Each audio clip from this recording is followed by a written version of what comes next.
नमस्कार मित्रों, मैं आपका मित्र, खेती किसानी का मित्र विक्रम तिवारी एक बार नए प्रयास के साथ आपके बीच में हूं। और इस बार हम प्रयास करेंगे कि जो बासमती धान या नॉर्मल धान है, उनमें जो रोग आते हैं और जिससे हमें खेती में काफ़ी क्षति होती है, उत्पादन काफ़ी घटता है, और कई तो ऐसे रोग हैं जो खेत में अपना घर कर लेते हैं, यानी अपना बीज छोड़ देते हैं और उससे आने वाले वर्षों में भी खेती में नुकसान होता है। कोशिश करेंगे कि इस पर एक अपनी ओर से आपको पूरी जानकारी दें, उनके निदान दें, ताकि आपको भविष्य में अपनी धान की खेती में उपज से लेकर के पैदावार तक और खेतों में रोगों की जमावड़े से बचत हो और उत्पादन अच्छा मिले। इसके लिए हमने आज हमारे कृषि विशेषज्ञ डॉक्टर राजेश चौहान से आपको रूबरू कराएंगे। डॉक्टर साहब, आपका स्वागत है हमारे वीडियो में। हमारे में हम बहुत प्रयास के बाद आपको 20 दिन बाद अपने खेतों तक ला पाए हैं। तो हम चाहेंगे कि इस वीडियो में आपके पूरे ज्ञान का निचोड़ हमारे किसान भाइयों को मिल जाए। और मैं शुरुआत करना चाहूँगा, हालांकि ये फसल जो है ये मैच्योर होने की स्थिति में है, परंतु चूंकि आप हमें मिल ही गए हैं तो हम आपके ज्ञान का पूरा उपयोग करना चाहेंगे। और हम शुरुआत करना चाहेंगे कि नर्सरी से रोग कौन कौन से आते हैं और उनके निदान क्या होने चाहिए। राम राम किसान भाइयों। सबसे पहले तो नर्सरी के रोगों के बारे में बात कर लें। नर्सरी में सबसे मेन रोग जो आता है वो खैरा रोग आता है। खैरा रोग में आपकी जो पत्तियां हैं, जो रोग डलती है तो बिल्कुल सफ़ेद हो जाती है। ऐसा लगता है जैसे किसी ने आग दिखा दी हो, पूरी पत्तियां सफ़ेद हो जाती है। वो मेन आपका जिंक की कमी से आता है। उसके निदान के लिए आप जिंक सल्फेट 5 kg पर एकड़ का उपयोग करें। वो आप पडलिंग के टाइम दे सकते हैं उसको। अच्छा सर, और मैं आपको हाँ बीच में रोकना चाहूँगा। सर, ये जो खैरा है, जी, ये इसके लिए कोई मौसम से जनित है कि ये भूमि जनित रोग है? ये आपका माइक्रोन्यूट्रेंट कमी से आता है। अच्छा, मतलब हाँ, ये माइक्रोन्यूट्रेंट की कमी की कमी की वजह से वजह से अब आता आता है, है। क्योंकि उस टाइम टेम्परेचर बहुत हाई रहता है तो प्लांट अपटेक नहीं कर पाता है। अच्छा, प्लांट मतलब, हाँ हाँ, हम लोग जून में जनरली हाँ या मई के लास्ट वीक में नर्सरी प्रिपेयर करते हैं। हाँ तो उस टाइम जो टेम्परेचर है, जी एमपी में बात करें, हम जहाँ मध्य प्रदेश के हैं, तो वहाँ की बात करें तो वहाँ उस टाइम मेरा अनुमान है कि 42 से 47 डिग्री सेल्सियस के आसपास तापमान रहता हाँ, है। इस टेम्परेचर में यदि आपकी ज़मीन में जिंक उपलब्ध भी है तो प्लांट अपटेक नहीं कर पाता है। अच्छा, तो इसलिए हाँ, अलग से अप्लाई डालना करना होगा। अलग से और डालना अच्छा पड़ेगा अच्छा। जी। सर, इसके फिर नर्सरी जैसे डेवलप हो गई, मैं जानना चाहूँगा अपने किसान भाइयों के लिए कि नर्सरी में खैरा के अलावा भी कोई रोग देखने को मिलता है? नहीं, जनरली तो खैरा के अलावा कोई रोग नहीं आता। अच्छा अच्छा। हाँ मतलब खैर, किसान तो स्वयं जी अनुभवी होता है हाँ और वो स्वयं समझ सकता हाँ, है कि इसमें क्या क्या रोग होते हैं, परंतु जो जर्नल रोग नर्सरी का है वो वो खैरा ही है। खैरा है। अच्छा खैरा अच्छा। के अलावा ज़्यादा कुछ नहीं है। अच्छा सर, फिर जैसे हमने देखा है, मैं स्वयं एक किसान हूँ और लंबे समय तक बासमती की मैंने उपज ली है। फिर जब हम नर्सरी की रोपाई कर देते हैं और पानी की अधिकता के कारण या मौसम की फ्लैक्चुअल होने के जी, कारण कुछ रोग देखने में आते हैं। वो इसमें फिर पहला रोग आपको जो दिखेगा वो सीड ब्लाइट दिखता है करीब 35-40 दिन लगाने के बाद। अच्छा अच्छा, उसका फेरेबल कारण क्या होते हैं? सीड ब्लाइट आता क्यों है? सीड ब्लाइट के मोटे मोटे 2 या 3 कारण है। फर्स्ट है, यदि आपने ज़्यादा नाइट्रोजन का उपयोग किया है हम्म। तो आपका सीड ब्लाइट आएगा। अच्छा अच्छा। और दूसरा, ज़्यादा पानी भरा हुआ है हम्म। तो वो आपका सीड ब्लाइट उसमें आएगा। अच्छा अच्छा। इसकी पहचान ये है हम्म। कि आपके प्लांट का जो ज़मीन से ऊपर का भाग है वहाँ पे सड़न हो जाती है। अच्छा। और यदि आप उसको सूंघेंगे तो बिल्कुल मछली की तरह बदबू आती है। अच्छा, वो और सीड उसकी ब्लाइट है। पहचान करने के लिए हाँ। किसान को क्या करना पड़ेगा? पहचान ही तो बताइए आप अच्छा, कि मछली जैसी बदबू आती है। अच्छा, नीचे पूरा ज़मीन के लेवल के ऊपर करीब 5-6 इंच तक पूरा काला हो जाता है बिल्कुल, मतलब फंगस पौधे लग का जाती जो तना है, है। हाँ। मतलब हम यहाँ पे यदि एक हुँ, पौधा अभी लेते हैं, हाँ। कोई छोटा बड़ी मजबूत फसल है, हुँ, मान लो ये तना मान लें हुँ, सर, तो हुँ। यहाँ पर कहाँ से वो शुरुआत करेगा सीड ब्लाइट? ये ज़मीन के लेवल से ये इसको सीध बोलते हैं। अच्छा, ये शीत है, हाँ। यानी डंठल को हम शीत बोलेंगे सर। डंठल के ऊपर जो पत्ती लगी रहती है, हाँ, जैसे ये है, ये शीत है। इसको सीध बोलते हैं। अच्छा, और जो इसमें जो फंगस जो नुकसान फंगस करेगा आता है, हाँ, उसको शीत ब्लाइट सीध ब्लाइट बोलेंगे। बोल देते हैं उसको सीधा। अच्छा, तो ये 6 इंच तक हाँ, जमीन से 6 इंच तक दिखाई 6 इंच देगा, तक, और ज़्यादा यदि रोग की अधिकता हुई तो ऊपर ऊपर हाँ, 8-9 इंच तक भी 8-9 आ इंच जाता तक है। आ जाता है और पूरा तना सड़ जाता है उसमें। अच्छा, दूर से देखने में ये दिखता है क्या, पास जाके ही देखना होता है? नहीं, दूर से ये पत्ती में सिम्पटम आएँगे हल्के, अच्छा, ये सूखी पत्ती में क्या दिखेगी। सिम्टम दिखेंगे? ये सबसे बाहर की जो पत्ती है, हाँ, वो सबसे फ्लैग लीफ रहती है, अच्छा, वो बिल्कुल वाइट कलर की हो मतलब जाती है किसान उसकी। मित्रों, फ्लैग लीफ का अर्थ होता है हुँ, ध्वज, हुँ, मतलब झंडा जो खेत में दूर से दिखती रहेगी हुँ, उसको फ्लैग लीफ हुँ। कहेंगे। जी, तो ये पूरी सफ़ेद टाइप दिखने लगेगी। अच्छा, अच्छा, रोग वैसे नीचे ही देखना पड़ेगा उसको, जब वो ज़्यादा समझ में आएगा कि अच्छा, उसका हो मतलब गया है उसके काम। लिए आपको हुँ, खेत में आपके अंदर खेत जाना के अंदर पड़ेगा। जाना होगा हाँ, और पौधों को हाँ, नीचे से चेक करना हाँ, पड़ेगा कि हमारी जो फ्लैग लीफ पत्ती ऊपर की क्यों सूख रही है, हाँ, और आप पास में जाएंगे हाँ, तो वहां पर आप देखेंगे कि हाँ, जमीन से हुँ, 5-6 इंच ऊपर तक पौधा काला काला दिखता है काला बिल्कुल। होता है, हुँ, और मछली की जैसे डस्ट आती है, पानी बदबू आती बदबू है जो आती है। पानी के सड़न अंदर जैसी। रहने से होती, हुँ, सड़न जैसी, वो वो इसमें इसमें शीत होती ब्लाइट में है। हुँ, हमको महसूस होगी। हुँ, अच्छा सर, तो ये तो पहचान हो हुँ। गई, इसके निदान के लिए हम लोग क्या करेंगे? निदान के लिए एक केमिकल आता है आपका ट्राइफ्लूजामाइड। ट्राइफ्लूजामाइड। फ्लूजामाइड अच्छा, हाँ, अच्छा, उसकी 150 ml पर एकड़ का डोज है उसका। अच्छा, और इसमें आप एक बेलेडामाइसिन अच्छा, 200 ml पर एकड़, जी, जी, जी, ये इसका निदान अच्छा है। सर, ये और इसके अ, अलावा दूसरी दवाई की बात करें हम्म, तो एक एजाक्सी स्ट्रोबिन प्लस टेबुकोनाजाल आता है, अच्छा, अच्छा, उसकी 200 से 250 ml पर एकड़ की मात्रा डालें आप। हम्म, और कोशिश ये रहे आपकी हम्म, कि रोग आने से इधर, पहले ही डाल दें, हम्म, क्योंकि धान की फसल में बीमारियां आने के बाद हाँ, नुकसान भी हो जाएगा किसान भाइयों आपका, हाँ, और रोग होने में वो ठीक होने में टाइम पहचान भी लगेगा। पहचान होने में भी हाँ, टाइम लगेगा, हाँ, और निदान हुँ, करते करते भी नुकसान हो नुकसान हो जाएगा, जाएगा। मतलब ऐसा आपका हाँ, इसमें कहना है। इसलिए 35 से 40 दिन के बीच आप ये स्प्रे कर लें, अच्छा, आपकी सीड ब्लाइट की समस्या संभवतः लगभग खत्म हो अच्छा जाएगी। सर, मैंने देखा है हुँ, जनरली हमारे किसान भाई लेबर की प्रॉब्लम हुँ, से दो चार होते हुँ, रहते हैं, क्योंकि आजकल लेबर की उपलब्धता हुँ, सहज नहीं रह हुँ। गई है। तो हमें आप ये बताएंगे सर कि इसको क्या जमीन में भी अप्लाई करा जा सकता है किसी फर्टिलाइजर के संग, या रेत वगैरह के साथ, या स्प्रे ही करना होगा? नहीं, बेस्ट ऑप्शन तो आपका स्प्रे ही है। अच्छा, हाँ, बेस्ट ऑप्शन स्प्रे है। हाँ, स्प्रे में ही आपका फुल कंट्रोल मिलेगा आपको। अच्छा, अच्छा, हाँ, सॉइल एप्लीकेशन से आपको निदान वो नहीं मिलेगा, उसका नियंत्रण नहीं होगा अच्छा, अच्छे से। चलिए सर, हाँ, अच्छा ये शीत ब्लास्ट का हुँ, हमने यहाँ निदान कर लिया है। हुँ, सर फिर जो अगला रोग हुँ, हमारी फसल में देखने को मिल हुँ। सकता है, वो क्या होगा? इसके बाद 60 दिन के लगभग आपको एक तो आपका आएगा लीफ ब्लास्ट आता, पत्तियों पे नाव के या आँख के आकार के धब्बे बनने लगते हैं। अच्छा, हाँ, और मतलब मैं कैमरामैन साहब से कहूँगा यहाँ पे भी कुछ ऐसे निशान हैं। नहीं, ये शीत ब्लाइट का अच्छा, ये निशान है शीत आपका। ब्लाइट का निशान हाँ, है। तो सर थोड़ा सा आप देख के बता पाएंगे कि हम शीत ब्लाइट के यदि इस फसल में कोई निशान है तो हम उसको बताने का प्रयास करें, यदि ना हो तो कोई बात नहीं है। हुँ, ये सर,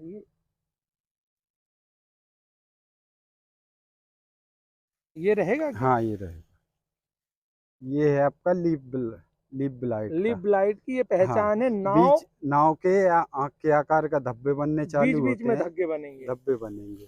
यही रोग की यदि अधिकता हो गई तो आपके नोड पे बन जाएंगे, जहाँ गठान रहती है हाँ पौधे की। अच्छा, तो इसको उसको नॉट बोलते हैं वो सर। जो हाँ गठान रहेगी हाँ उसको, नोड जो बोलते गठान रहेगी पौधे हैं। में, जो रूट है हाँ, उसमें जो गठान रहेगी उसको नॉट बोलते हैं। यही उस पे आ जाता है तो उसको नोड ब्लास्ट बोलते अच्छा, हैं। इसी को नोट हाँ ब्लास्ट हाँ। बोलेंगे।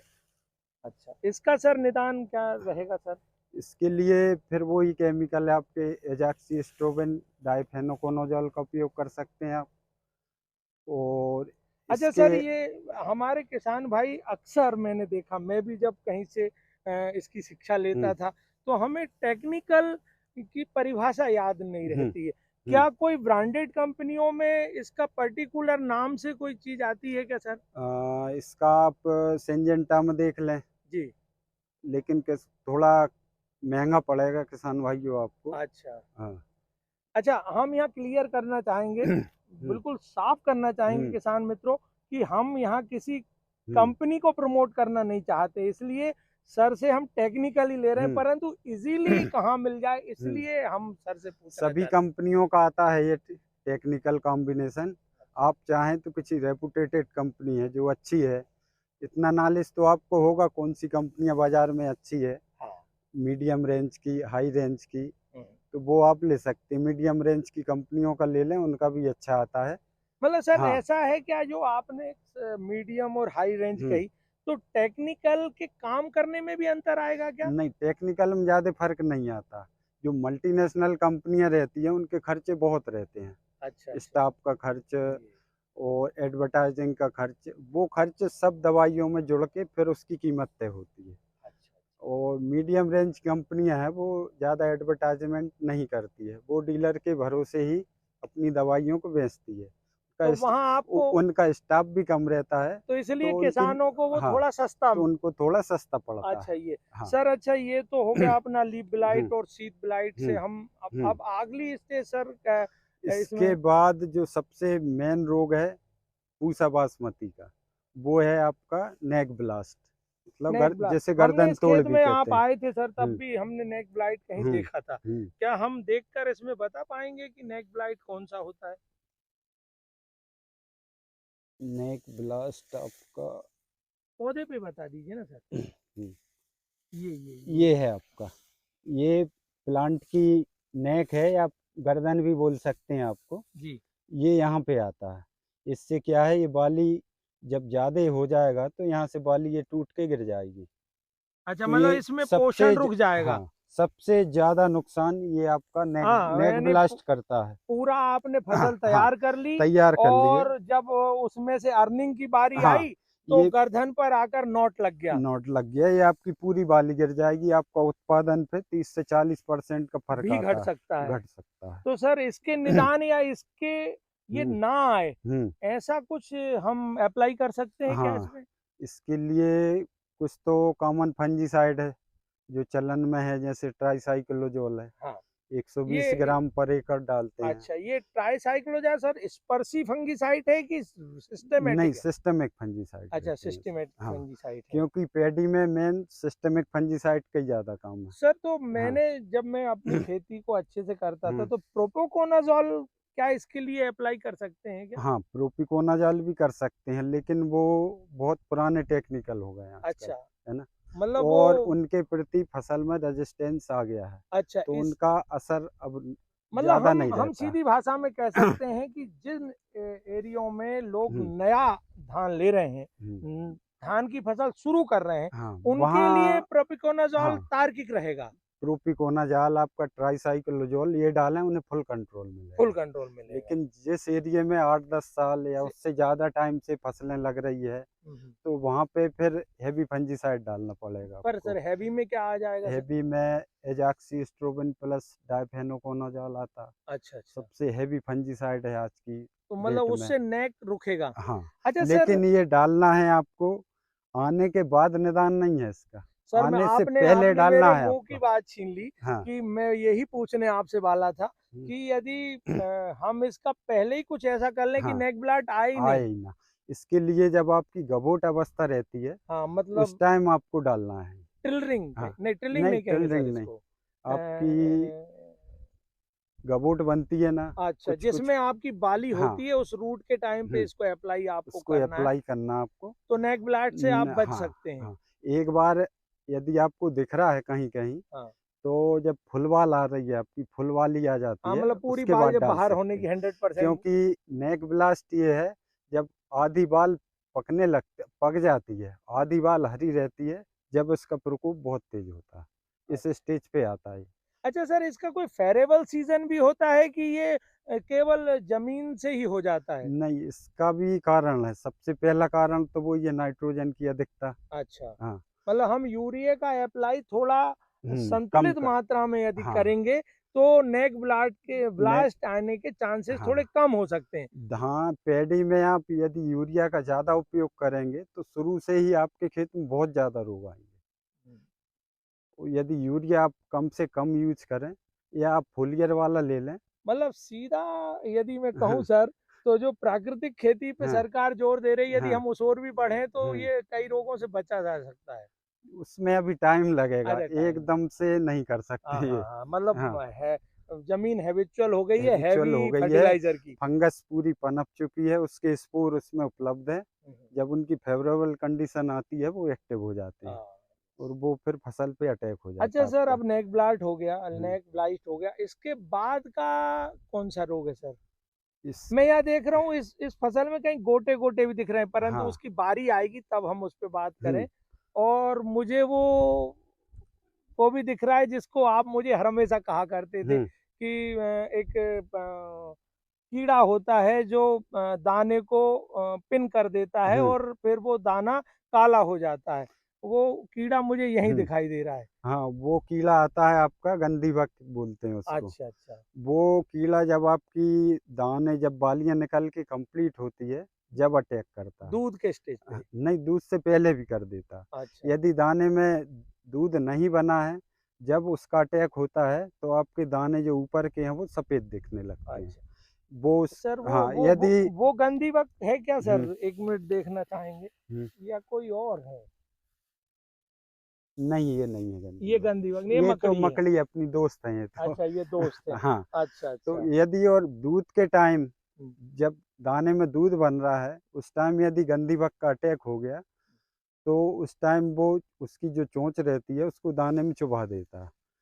ऑलरेडी आपका दूध बन रहा है दाने में, हम्म। तो फिर वो चोंच जैसे ही गई, तो उसके बाद उसमें फंगस लग जाती है, तो वो अच्छा दाना काला दिखने लगता है अच्छा, आपका। मतलब वो, हाँ, अच्छा, दाने से दाना भी संपर्क में आने से काला हो सकता है क्या? नहीं उससे नहीं होता, केवल गंदी बग के अटैक पर लोग गंदी बग। समझते नहीं है क्या हुँ, है। हुँ, और इस समय जो कंपनी वाले हैं हुँ, हमारे किसान भाइयों को भ्रमित करके हुँ, बहुत सारा अन्य हुँ। ट्रीटमेंट करा देते वो हैं। एक अलग डिज़ीज़ आती है, जैसे आपकी जिसको आप हल्दी गाँठ बोलते हैं, फाल्स वो स्मट ये बोलते हैं। सर इसमें देखने को मिल हाँ, रही है। ये मैं है, आप लोगों से आग्रह करूंगा, इसको दिखाएं जरा सा।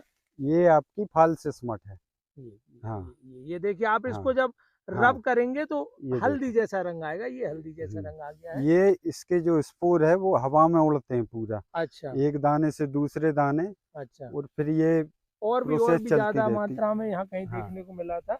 ये हुँ, रहा, ये देखिए आप, ये कंडीशन हो जाती है इसकी। हुँ, एकदम पूरी बाली पूरी नष्ट, पूरी बाली पूरी नष्ट हो गई, बाली, और ज़्यादा प्रकोप हो तो पूरा फील्ड में यही हो जाएगा पूरा आपका। खेत नष्ट हो जाएगा। दानों की जगह ये ये गाँठें बन देखिए, इसको जाती। फोड़ेंगे तो हाँ, हल्दी जैसा ये इसमें पूरा कलर आएगा। पाउडर बन जाता है, ये पाउडर पूरा हवा में उड़ते हुए, उड़ते उड़ते हाँ, एक से दूसरे को, दूसरे दूसरे से तीसरे को तीसरे को प्रभावित करेगा। प्रभावित करता है। अच्छा इसके लिए आप प्रोपिकोनाज़ोल ले लें, बेस्ट है। जी। 200 से 250 ml पर एकड़।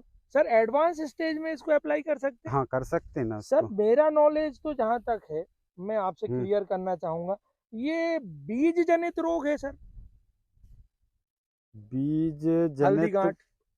बोल सकते हैं इसको, बीज जनित भी रहता है, कहीं एयरबोर्न भी है। अच्छा, नहीं, एयरबॉन्ड तो जब खेत हाँ, में आ गया हाँ, तो एयरबॉन्ड तो करेगा ही सर। हुँ, परंतु मुझे लगता है कि यदि सीड में ये आएगा तो हुँ, ज्यादा करता। क्या मेरा सोचना सही है? बिल्कुल सही है आपको यानी इसके हमें जब लिए। सीड का हाँ, चुनाव करना है, हाँ, जब हमें सीड का चुनाव करना है हुँ, तो उसका हमें विशेष ख्याल रखना हाँ, पड़ेगा कि हम अच्छी क्वालिटी के, और उसका बीज उपचार करना है हाँ, आपको। कार्बेंडाजिम मैंकोजेब आता है 2 से 2.5 ग्राम पर केजी सीड के हिसाब से। जब आप सीड को गलाते हैं 24 घंटे के लिए, उस पानी में उसको घोल बना लें। इसके बाद आपका बीज डाल दें और 24 घंटे उसमें रखा रहने दें। अच्छा, चकाचौंध से बचें, हम्म, क्योंकि बड़ी कंपनियों का हम्म, पैकिंग अच्छा होता है, परंतु हम्म, हम जब सीड लें तो हम्म, उसमें चेक कर लें कि हम्म। उसमें हल्दी गांठ तो नहीं आ रही है हाँ, कहीं। कहीं कहीं देखने में आ रहा, सीड में भी ये आ रहा है। हाँ, ये सीड इसीलिए सीड कंपनियों में आ जाता है कहीं कहीं। अच्छा सर, अब ये तो मैंने आपको शायद हम्म, एडवांस स्टेज पे ले आया, हम्म, बीच में कुछ छूट गया है। हम्म, इसमें जो चेपा जो रस चूसक है वो हम्म। भी लग जाते हैं सर? हाँ, रस चूसक लगते हैं इसमें। किस स्टेज पे आते हैं सर ये? रस चूसक 35-40 दिन से शुरू हो जाते हैं वो। अच्छा हाँ, अच्छा। जैसे आपकी वाइट फ्लाई है, एफिड, जैसे हाँ। थ्रिप्स, वाइट फ्लाई, अच्छा, ये आना चालू हो जाते हैं तो आपके। इनका रोकथाम हम फंगस के रोकथाम के साथ साथ करेंगे सर, अलग से करेंगे? नहीं, आपका स्प्रे एक साथ ही होगा, लेकिन फंजीसाइड का घोल आप अलग बनाएं बाल्टी में लेके, जी। और इंसेक्टिसाइड का घोल आप अलग बनाएं अच्छा बाल्टी में। अच्छा अलग अच्छा। अलग घोल बना लें और दोनों घोल की मात्रा को आप ड्रम में डाल के स्प्रे कर सकते हैं फिर अच्छा मिला सर, मैंने देखा है के। कि हाँ। जब वो माहू का अटैक होता है हम्म, और जब एक हमारे किसानी में कहते हैं क्वार का महीना हम्म, निकल जाता है, हम्म, और तब भी फसल खड़ी रहती कार्तिक में, यानी अक्टूबर हम्म, के मिड से लेके हम्म, नवंबर तक, तो ठंड आ जाती है। हम्म। तो उस समय काला माहू का बहुत अटैक हाँ, होता है और वो स्पॉट के स्पॉट खेत खराब हाँ, करता है। उसको बीपीएच कहते हैं। एक तो ब्राउन प्लांट हॉपर, अच्छा बीपीएच, अच्छा। और एक वाइट बैग्ड प्लांट हॉपर रहते हैं। जी। ये साइज में बड़े रहते हैं। हाँ हाँ, और यानी उसको इ- भूरा हाँ, माहू। भूरा माहू, काला माहू, अच्छा सफेद माहू बोलते हैं उनको। अच्छा। यदि उनकी अधिकता हो जाती है तो पूरी फसल को सुखा देती है मतलब वो वो। एक सेना जैसी हाँ, रहती है सर, मैंने बहुत देखा है ज़्यादा कि रहती है। लाइन से बैठे हाँ, हुए होते हैं वो लाइन से यदि यदि ज़्यादा हो जाते हैं तो आपकी बाली तक आ जाते हैं वो ऊपर। ऊपर तक आ हाँ। जाते, जब मतलब हम हुँ, जड़ के पास से हाँ, देखेंगे तो छोटा माहू बैठा है, फिर उससे बड़ा, फिर हाँ, उससे बड़ा, एक लाइन पूरा से और बैठ, पूरा रस चूस लेते हैं वो। और रस चूसक पूरा कीड़ा। प्लांट आपका सफ़ेद हो तो सर जाएगा। हम इसका एडवांस निदान क्या कर सकते हाँ, हैं? धान की फसल में सभी कुछ एडवांस करना है आपको। हाँ हाँ हाँ, जी। आने से पहले निदान अच्छा होगा। जी, हाँ। तो इसमें क्या अप्लाई करेंगे तो हमारे रस चूसक अटैक नहीं करेंगे हुँ, सर, इनिशियल स्टेज से, हुँ। छोटेपन से? इनिशियल स्टेज में आप जब एफिड जैसे थ्रिप्स रहते हैं, हाँ। उस टाइम आप थायोमेथाक्साम ले लें। हम्म, 30% आता है, ठीक है। 100 ml पर एकड़, अच्छा। उसका स्प्रे कर सकते हैं आप। जी। या फिर इमीडा 70% ले लें, वो 50 ग्राम पर एकड़ के हिसाब से, हम्म, उसका स्प्रे आप कर लें। तो जो अर्ली स्टेज के एफिड एसिड है वो आपके ख़त्म हो जाएंगे। लेकिन जो लास्ट में है, बीपीएच आता है लास्ट में 60-70 दिन के बाद, वो चालू हो जाता है। तो उसके निदान के लिए उसको ना देखा जाए, फसल की स्टेज के हिसाब से 70 दिन के बाद आपको पाईमेट्रोजन 120 ग्राम पर एकड़ का स्प्रे करना है। आपको ये नहीं देखना है कि मेरे खेत में बीपीएच आएगा जब स्प्रे करूँगा। अच्छा, हाँ, आ गया तब सर फिर? हाँ, आ गया उसके बाद फिर बहुत लागत बढ़ जाती है, क्योंकि आपको दवाई का डोज बढ़ाना पड़ेगा। इसके बाद उसमें आपको बीपीएमसी या मेलाथियाना आते हैं केमिकल, इनको मिक्स करके डालना पड़ेगा अच्छा उसमें। सर, मैंने देखा एंटीबायोटिक भी कहीं लगाया जाता है, तो वो किस स्थिति में एंटीबायोटिक दिए नहीं, जाते? एंटीबायोटिक आपका ये शीत ब्लाइट हो गया, अच्छा। आपका लीफ ब्लाइट हो गया, लीफ ब्लास्ट हो गया, नेक ब्लास्ट हो गया, हाँ। ये फंजीसाइड के साथ ये रोगों को कंट्रोल करने के लिए डलता है। ये प्लांट की रेजिस्टेंस पावर को बढ़ाता है मतलब आपकी। सर, आपसे जब मेरी चर्चा हो रही थी हुँ, वीडियो बनाने से हुँ, पहले, तो आपने कहा था कि एक साथ पूरा कवर करना हुँ, वाकई ये कठिन लग रहा है मुझे, हुँ, क्योंकि जब चर्चा में हम हुँ, लोग आए हैं तो रोग एक के बाद एक के हाँ, बाद एक बढ़ते जा हाँ, रहे हैं। बढ़ते जा तो अभी कुछ रोग बहुत जम के हुँ, काम कर रहे हैं सर। हुँ, तो फिर ये सर, ये जो बीएलबी है सर, हुँ। ये क्या है सर? बीएलबी मेन क्लाइमेट से आता है, टेम्परेचर की वजह से। अच्छा, यदि फैक्चुअल। हाँ, यदि आपके वातावरण में ह्यूमिडिटी ज़्यादा रहेगी तो उस टाइम आता है। हिंदी भाषा में अपन किसानी भाषा में बात करें तो दिन गर्म और रात ठंडी होगी, उस टाइम ये बहुत तेजी से बढ़ता है। अच्छा, मतलब हाँ जब रात में आपको हाँ, कंबल ओढ़ने की जरूरत पड़ेगी और और दिन दिन में में गर्मी आपको लगे धूप आपको, लगेगी, गर्मी लगेगी, गर्मी लगे, वो तो ह्यूमिड चिपचिपा मौसम, पसीना आ रहा हाँ, आपको, मतलब ह्यूमिड, आर्द्रता बढ़ी हाँ रहेगी। ह्यूमिडिटी ज़्यादा रहती जब ये रोग तेजी से पनप। ये जो प्लाट में हम खड़े हैं इस समय, इसमें जो आपको सिम्टम दिख रहे हैं, ये या तो बीएलवी के हो सकते हैं दूर से देखने पे, या फिर बीपीएच का अटैक हो सकता है। अब इसको पास जाके देखना पड़ेगा कि ये इसमें बीपीएच है या बीएलवी है। बीपीएच का जो प्लाट रहेगा उसमें ये बीपीएच का लग रहा है। इसमें बीपीएच ने इसका पूरा रस चूस लिया है और ये सफ़ेद हो गया पूरा।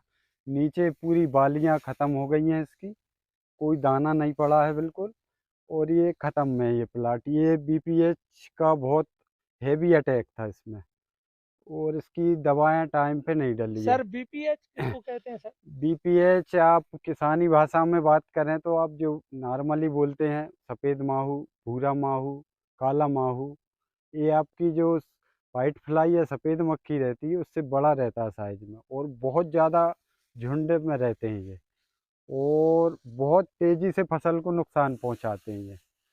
इसके निदान के लिए आप पाइमेट्रोजन 50% केमिकल आता है, उसकी 120 ग्राम पर एकड़ मात्रा लें, और उसमें 250 ml पर एकड़ फेनुकार्ब नामक जो रसायन आता है, दोनों को मिला के स्प्रे कर दें आप। स्प्रे करने के बाद आप देखेंगे कि करीब 60-70% माहू आपकी ख़त्म हो जाएगी, लेकिन 100% ख़त्म नहीं होगी। तो उसके 5 दिन बाद, जो आपने स्प्रे किया था उसके 5 दिन बाद आप फिर वही दवाई आप रिपीट कर दें, तो आपको करीब 90-95% आपको उसमें फ़ायदा होगा। आपकी पूरी माहू लगभग समाप्त हो जाएगी।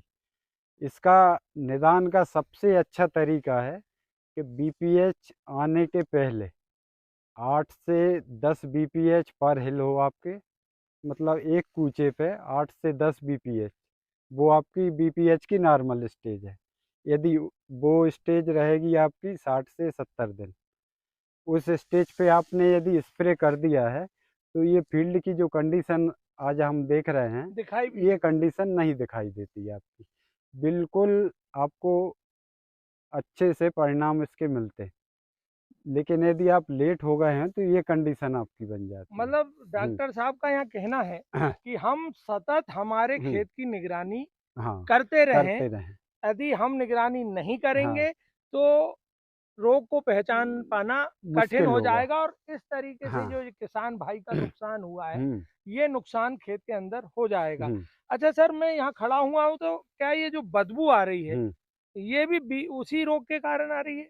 हाँ, जो आपका बीपीएच होता है, यदि और खेत में पानी और भरा है, जी। बीपीएच आपका बहुत हाँ, ज़्यादा, हाँ, चारे की हाँ, रोकथाम के लिए पानी भर के ही रखते भर हैं, के और रखा है। जनरली सभी हाँ, एक अलग से तो वीडियो हाँ, देंगे हालाँकि, परंतु जब चावल बनने की स्टेज में हुँ, होता है, जब पानी होना ज़रूरी होता है, ऐसा हाँ, कहते हैं।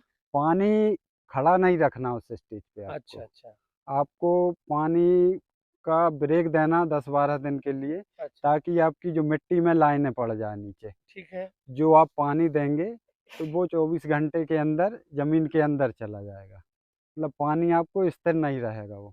तो उसमें अटैक कम होगा, जो आपको बदबू आ रही है, वो उसी कारण से आ रही है कि अच्छा, यहाँ पहले पानी स्थिर रहा है और बीपीएच का बहुत अटैक रहा है। अच्छा। हाँ। सर मतलब एक सतत निगरानी के अलावा हुँ। कोई और तरीका है कि जो हम अपने फसल को रोगों से बचा सकें? अ, जहाँ तक रोगों की बात है, रोगों के आने के पहले आपको स्प्रे करना है। जैसे 35 से 40 दिन ट्रांसप्लांटिंग के आपको स्प्रे देना है। तो फिर इसमें तो हमारी लागत बढ़ जाएगी सर। हाँ, नहीं तो स्प्रे तो आपके 2 या 3 लगना है उसमें। अच्छा, बासमती हाँ, चावल में तो 2 लगेंगे ही। या 3 स्प्रे आपको करना ही पड़ेगा। अच्छा, अच्छा। तो रोग आने के पहले करें, तो ज़्यादा बेनिफिट रहेगा किसान के लिए। हाँ, नुकसान क्योंकि से बचा आने सकते के हैं। बाद आप बहुत महँगे दवाइयाँ खरीद के लाएँगे। पर सर ये तो आपने अनुभव से हम्म, कह दिया, परंतु मैंने कुछ देखा है झुलसा। हाँ झुलसा के भी ऐसे ही प्लॉट दिखते हैं। हाँ, झुलसा के भी दूर से देखने में ऐसा ही दिखेगा आपको। आपकी लैंग्वेज में हाँ झुलसा को क्या कहेंगे सर? झुलसा वो बोलते हैं बीएलबी, बैक्टीरियल लीफ ब्लाइट। अच्छा, ये बैक्टीरियल लीफ ब्लाइट हाँ, रहेगा ये वो। बैक्टीरिया जनित रोग है। अच्छा, ये होता है आपका टेम्परेचर। झुलसा सर, जैसा आपने पहले रोग के बारे में हम्म, बताया वैसे ही आपने कहा था कि झुलसा भी के भी लक्षण ऐसे ही होते हैं। हाँ तो इसका फेरेबल सीजन कैसा होता है? कितना नुकसान हो हम्म सकता है? क्या पहले कुछ रोकथाम हो हम्म, सकती है या आने के बाद भी रोका जा सकता है? इस पर हम आपसे राय चाहेंगे। हाँ बीएलबी जैसे बैक्टीरियल लीफ ब्लाइट बोलते हैं या झुलसा रोग, हम्म, ये मेन फसल की किसी भी स्टेज में आ सकता है आपकी। अच्छा। हाँ, नर्सरी से लेके आपकी बालियां निकलने तक, पकने तक, फसल कटाई तक कभी भी आ सकता है। अच्छा, ये मौसम पे डिपेंड ज़्यादा करता है। मतलब ये हाँ मौसम के आधार पर आने वाला रोग है। हाँ, जब आपके वातावरण में ह्यूमिडिटी ज़्यादा होगी तब ये बहुत तेज़ी से फैलता है। मैं आपको सरल हाँ भाषा में समझाना चाहूंगा। जब रातें ठंडी हम्म, और दिन गर्म और गरम। दोनों के तापमान में 10 डिग्री से ज्यादा का अंतर आएगा, हम्म तब झुलसा का फेवरेबल सीजन रहेगा, हम्म। उसके अनुसार वाला सीजन रहेगा। सर, उसमें हम क्या सावधानियां? सावधानियाँ, यदि प्री में आप, एक तो आपका आता है कॉपर ऑक्सीक्लोराइड 200 ग्राम वो ले लें, जी, और एक स्टेप्टोसाइक्लिन सल्फेट आता है जी। 12 से 15 ग्राम वो ले लें। ये स्टेप तो क्या है सर? ये एंटीबायोटिक रहता अच्छा, अच्छा। है। ये रेजिस्टेंस पावर बनाए रखता है प्लांट का, जी, मतलब रोगों से लड़ने की क्षमता बढ़ा देता है उसकी। ठीक है। तो दोनों को मिला के इसका स्प्रे करें। और ये एयरबोर्न टाइप का रोग है, हवा में फैलता है, टच में फैलता है। आप बीएलबी वाले प्लाट से अच्छे प्लाट में चले जाएं तो वो रोग वहाँ पहुँच जाएगा। अच्छा, हाँ, तो एयरबोर्न टच भी है ये, दोनों तरीके से बहुत तेज़ी से फैलता मतलब है ये ये। तो सबसे, हाँ, यदि हम धान की फसल में बात करेंगे तो अभी तक जो हमने जानकारियां ली है या अपने अनुभवों से जो कह रहे हैं, ये सबसे खतरनाक धान के सबसे लिए है। खतरनाक रोग है। इसमें आपको पूरा प्लाट सफ़ेद हो जाएगा, पूरी बालियां सफ़ेद, दाने नहीं बनते हैं। करीब 70-80% तक नुकसान दे देता है यदि इसका हैवी इन्फेस्टेशन हो गया। अच्छा, इसके लिए उपचार यही है, या तो आप कॉपर ऑक्सीक्लोराइड के साथ स्टेप्टोसाइक्लिन सल्फेट ले सकते हैं। दूसरा, कॉपर ऑक्सीक्लोराइड 200 ग्राम पर एकड़, और 2 ब्रोमो 2 नाइट्रो आता है, एक पाउच आता है वो भी स्टेप्टोसाइक्लिन जैसा, उसकी 60 से 80 ग्राम पर एकड़ मात्रा, उसको मिला के आप स्प्रे करें। क्योंकि ये बैक्टीरियल डिजीज़ है, जैसा नाम से आप समझ रहे हैं, बैक्टीरियल लीफ ब्लाइट, तो बैक्टीरिया जनित रोग हैं ये। तो उसके ही स्प्रे करना पड़ेगा आपको, और ज़्यादा डिपेंड ये मौसम पे करेगा।